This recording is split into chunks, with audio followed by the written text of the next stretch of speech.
যদি আমার দেশের সীমানা বন্ধ মুছে দিতে কেউ চায়, যদি আমার মাটির ধন সম্পদ লুটে নিতে কেউ চায়, যদি আমার সাগরে আমার পাহাড়ে ফেরায় লোভের চোখ, আমি প্রতিবাদে জ্বলে উঠবই, তবে যা হবার তাই হোক।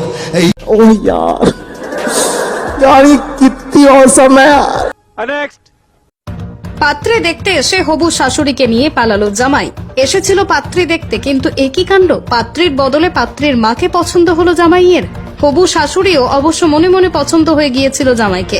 ব্যাস আর কি, সমাজের ঘেরাটোপকে অমান্য করে হবু শাশুড়িকে নিয়ে পালিয়ে গেল। বাংলাদেশ এবং পাকিস্তানকে সারা পৃথিবীর মানচিত্র থেকে আমরা মুছিয়ে দেব। হুঁশিয়ার করছে বাংলাদেশ পাকিস্তানকে। এবং আবারও বলছি, ভারতবর্ষ থেকে যারা পাকিস্তানের প্রেমী, যারা পাকিস্তানের গুণগান গাইছে, যারা গাইছে বাংলাদেশের গুণগান, তাদেরকে বলে রাখছি বজরং দল থেকে হুঁশিয়ার দিয়ে দিচ্ছি, আগামী দিনে তোমরা কিন্তু এই ভারতবর্ষকে ছাড়ো, এই ভারত মাতাকে তোমরা ছাড়ো, হাতে রক্ত তুলে রাখুন। পাকিস্তানকে কোনো ভাষায় জবাব দিতে হবে। কি বলবো, যাই আমার চ্যাটার বাল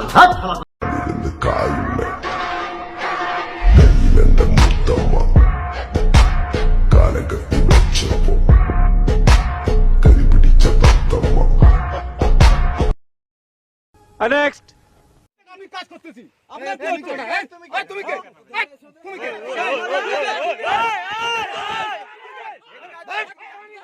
আমার জন ভারতের বাংলা যাচ্ছি না, আমরা বাংলাদেশে যাচ্ছি না, আমরা ভারতে দেখো দেখো বাংলাদেশে বিজেপি কিরকম করে মারতে চায়, বাংলাদেশে বিজেপি কিরকম মারতে চায়, বন্দুক নিয়ে আসছে, আমাদের ইন্ডিয়াতে পা দিয়ে মারতে চায়। বাংলাদেশে বিজেপি দেখো এখনো দাঁড়ায় আছে। নিষেধ ওখান থেকে করবো, এখানে কেন আসবা? তো আমরা বলছি তো এখানে কেন লাশ করবো।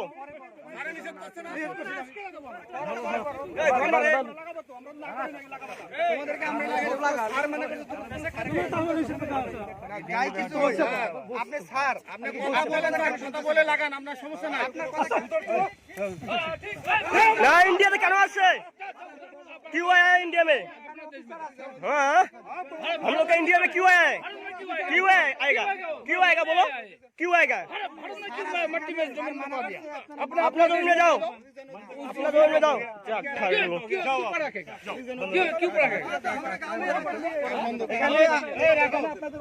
बस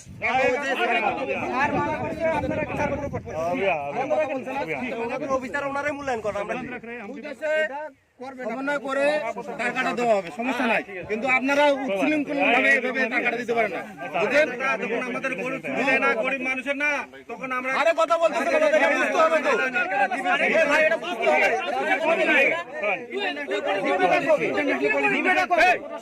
বন্ধ রাখেন। আপনি টাকাটা দিবেন, এই আমাদের পাবলিক আছে, আমরা আনসি পাবলিক, আমরা কথা বলতেছি আপনাদের সাথে।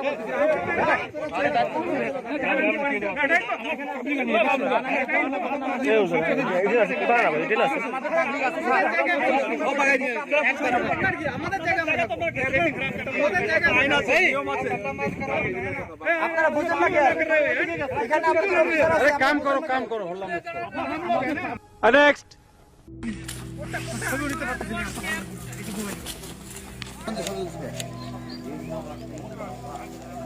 বিজিবি হচ্ছে আমাদের দেশের সীমান্তে নিরাপত্তা এবং আস্থার প্রতীক। এটারই কিন্তু একটা আপনারা দেখলেন এখন।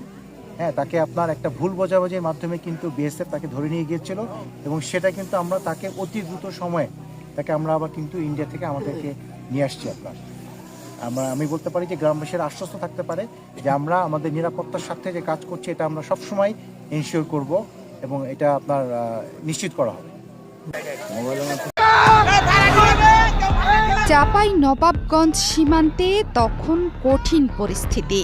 ভারতীয় দিক থেকে আসছে ক্রমাগত উস্কানি, কিন্তু একজন সেনা কর্মকর্তার ধীরস্থির কিন্তু দৃঢ় নেতৃত্বে বর্ডার গার্ড বাংলাদেশ বিজিবির সদস্যরা পরিস্থিতি সামাল দিয়েছেন সাহসের সঙ্গে। সীমান্তে বসবাসকারী সাধারণ মানুষকেও আস্থার সাথে নিয়েছেন পাশে। তিনি বিজিবির মহানন্দা 59 ব্যাটালিয়নের লেফটেন্যান্ট কর্নেল গোলাম কিবরিয়া। বর্ডার গার্ড যদি না থাকতো, আমাদের বিজিবি না থাকলে আমরা আরো ক্ষয়ক্ষতির সম্মুখীন হতাম। চাঁপাইনবাবগঞ্জের চৌকা সীমান্তে জোর করে বাংলাদেশের ভেতরে প্রবেশ করে আম, বড়ই এবং ফসল কাটতে চেয়েছিল ভারতীয়রা। তাতে বাংলাদেশিরা বাধা দিলে দুই পক্ষের মধ্যে তৈরি হয় তুমুল উত্তেজনা।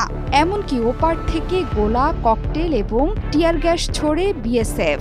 তবে পুরো পরিস্থিতিতে বাংলাদেশের জনগণের সাথে কাঁধে কাঁধ মিলিয়ে সামাল দিয়েছেন বাংলাদেশের সীমান্তরক্ষী বাহিনী, বিজিবির সৈন্যরা। আর ঠান্ডা মাথায় জনগণ এবং সৈন্যদের নেতৃত্ব দিয়ে পুরো পরিস্থিতি নিয়ন্ত্রণে আনেন মহানন্দা 59 বিজিবি ব্যাটালিয়নের লেফটেন্যান্ট কর্নেল গোলাম কিবরিয়া। পতাকা বৈঠকে নিজেদের কর্মকাণ্ডের জন্য বিজিবির কাছে ক্ষমা চাইতেও বাধ্য হয় বিএসএফ সদস্যরা। অধিনায়ক গোলাম কিবরিয়ার সফল নেতৃত্বে সীমান্ত এলাকায় সাহসী ভূমিকায় জনগণ।